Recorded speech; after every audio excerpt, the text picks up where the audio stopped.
Balik sa GMA Regional TV Live mga kapuso, karong buntaga atong ilalahon kining garbo sa lungsod sa Dumanhog. Nahimo ni siya nga scholar sa nasod sa Belgium mga kapuso og mitapos gyud with Latin honors sa iyang kurso. Gipasigarbo gyud sa iyang mga katagilungsod.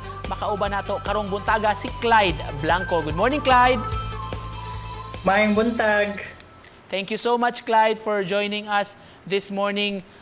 We learned about your story at 26, natapos na kaog masters nimo diha, nagmasters ka sa Belgium.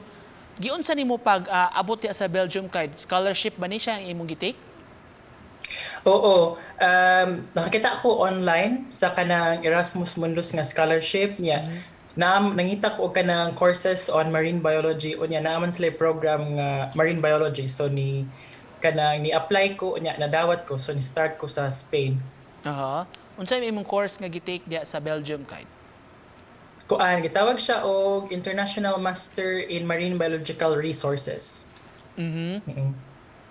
Nganong nahilig man ka ana kaniadto pa gyud? Hilig na jud kag dagat? Oo, katong bata pa ko sige migligog dagat. Unsay tan-aw nimo sa atong mga marine resources diri sa Pilipinas, labi na gyud dinhi sa Cebu, kinahanglan gyud nato ning tutukan? Para nako dili lang sa Cebu but kanang sa tanan nga marine resources sa ato ang kalibutan, natay management ba nga management of resources atong i-manage atong mga kanang fisheries, manguha ta pero dapat sustainable nga pagkuha sa atong mga resources. Can you tell us more about yourself, Clyde, sa elementary, hangtod high school, hangtod college, diri man ka sa Cebu nag-eskwela, no? Oo, so pag elementary dito ko nag-eskwela sa Dumanhog.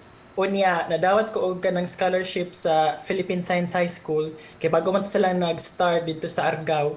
So dito ko nag-high school. Nya pagkahuman, nadawat ko sa UP Cebu. So dito ko nag-college with course nga PS Biology. Gawas na sa Belgium, nag-Spain po ka, no? Sa imong Oo. sa imong studies? Oo. So, kanang sa Spain, lahi po siya culture. Diri sa Belgium, lahi po siya og culture. So, istoryahan namin sa akong mga classmate nga murag naanad nami nga during the first weeks sa kanang pag-start na mo sa isa ka lugar, murag maka-adapt kami dayon. Kumusta man ang family back home, Clyde? Constant communication gihapon?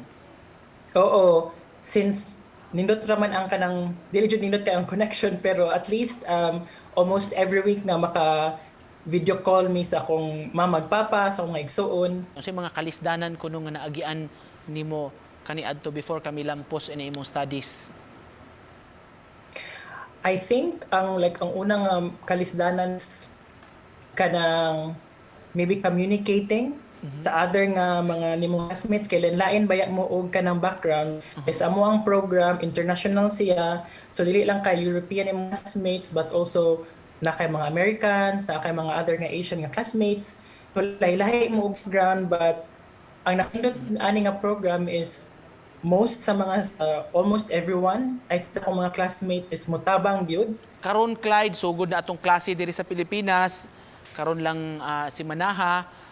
Kasagar, of course, tungod sa pandemic, online na ang klase sa uban nga mga kabatan-unan. Doon na kay mahatag nga tips alang sa atong mga kabataan karon. Ang ako lang maingon is kay just enjoy.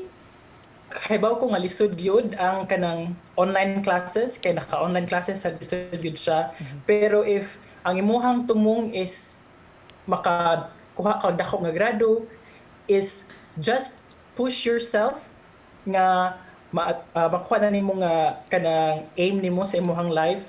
But also dili po nimo i-push ka ang imong self, kay basin niya ambot lang mo kanang mga negative effects baron, basta push lang pero sakto lang nga push, dili po grabe. What's next for you? Unsa may sunod nimo nga plano after inimong masters? Sunod akong plano is mga apply ko og kanang PhD positions.